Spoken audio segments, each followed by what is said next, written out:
Hello viewers, আজ আমার চ্যানেলের প্রথম ভিডিও। আমি এই চ্যানেলটা মূলত তৈরি করছি বাংলাদেশের সকল মানুষের জন্য। আর চ্যানেলটার নাম দিয়েছি ডক্টর আফা। আমরা জানি বেশিরভাগ মানুষই সবসময় কোনো না কোনো কারণে অসুস্থ থাকে, মেয়েরা ছেলেরা যেই হোক না কেন বিভিন্ন অসুখে তারা সবসময় সামান্য হলেও অসুস্থ থাকে। আর তাই তাদের জন্য আমি ইউটিউবে একটা চ্যানেল খুলছি। বর্তমান বাংলাদেশে নেট 3G হয়েছে, পরবর্তীতে 4G আসতেছে। অলরেডি কয়েকটা সিমে 4G চলে আসছে। আমার জানার মতে 100%-এর মধ্যে 90% মানুষ এখন ইউটিউব থেকে ভিডিও ডাউনলোড করে বা ভিডিও দেখে, এবং তারা এখান থেকে অনেক কিছু শিখে থাকে, এবং ইউটিউবে অনেক শিক্ষণীয় বিষয়ও আছে। যাই হোক, আমার আজ এই চ্যানেলের প্রথম ভিডিও যেটা, সেটা আমাদের মা বোনদের জন্য তৈরি করছি। বিষয়টা হলো এরকম যে মেয়েদের একটা বড় সমস্যা হচ্ছে জরায়ু সমস্যা। আজ আমি এই বিষয় নিয়ে আপনাদেরকে কিছু বিষয়ে অবগত করব, এখান থেকে প্রতিকারের বিষয় এবং কি কি করলে সেটা মুক্ত হওয়া যায়। যাই হোক, এখন আসি কি জরায়ু সম্পর্কে কিছু বলার জন্য। যাই হোক, আমাদের আজকের ভিডিওর প্রধান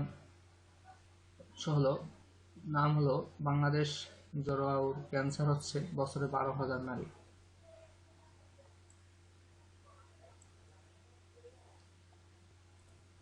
বাংলাদেশে প্রতি বছর প্রায় 12,000 নারী জরায়ু ক্যান্সারে আক্রান্ত হচ্ছে বলে একটি পরিসংখ্যানে বলা হয়েছে।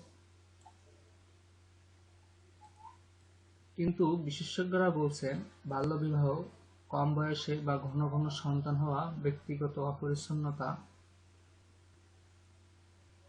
এইসবই এর প্রধান কারণ, যা সচেতন হলে অধিকাংশেই প্রতিরোধ করা সম্ভব।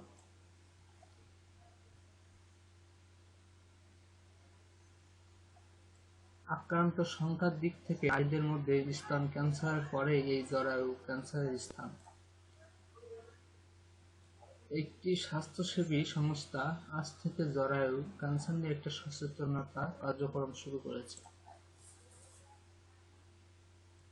জাতীয় ক্যান্সার গবেষণা ইনস্টিটিউটের সহযোগী অধ্যাপক ডক্টর মোহাম্মদ হাবিবুল্লাহ তালুকদার রাস্কিন এই উদ্যোগের সাথে জড়িত আছেন। ডাক্তার রাস্কিন বিবিসি বাংলাকে বলেন, বাল্যবিবাহ, অল্প বয়সে সন্তান হওয়া, ঘন ঘন সন্তান হওয়া, ব্যক্তিগত অপরিচ্ছন্নতা এসবই জরায়ু ক্যান্সারে আক্রান্ত হবার প্রধান কারণ। দরিদ্র জনগোষ্ঠীর নারীদের মধ্যে এর প্রকোপ বেশি দেখা যায়। সচেতনতা থাকলে এটি প্রতিরোধ করা সম্ভব, বলেন তিনি। তাছাড়া এই রোগটি আগ্রাসী পর্যায়ে পৌঁছাতে 20 থেকে 25 বছর সময় লাগে, ফলে একটি সাধারণ পরীক্ষার মাধ্যমে এটা ধরা পড়া সম্ভব। প্রাথমিক অবস্থায় ধরা পড়লে অনেক ক্ষেত্রেই চিকিৎসার মাধ্যমে নিরাময় করা যাবে বলেছিলেন ডক্টর রাস্কিন। তিনি বলেন, এমনকি কোনো কোনো ক্ষেত্রে জরায়ু কেটে বাদ না দিয়েও চিকিৎসা সম্ভব। ডাক্তার রাস্কিন বলছিলেন, সচেতনতা সৃষ্টির জন্য তারা শহর ও গ্রামে প্রচুর পরিমাণ পোস্টার ও লিফলেট বিলি করছে বা র্যালি করছে। এর মাধ্যমে জরায়ু ক্যান্সার ঝুঁকি এবং কারণগুলো বাংলাদেশের মানুষের কাছে তুলে ধরা হবে।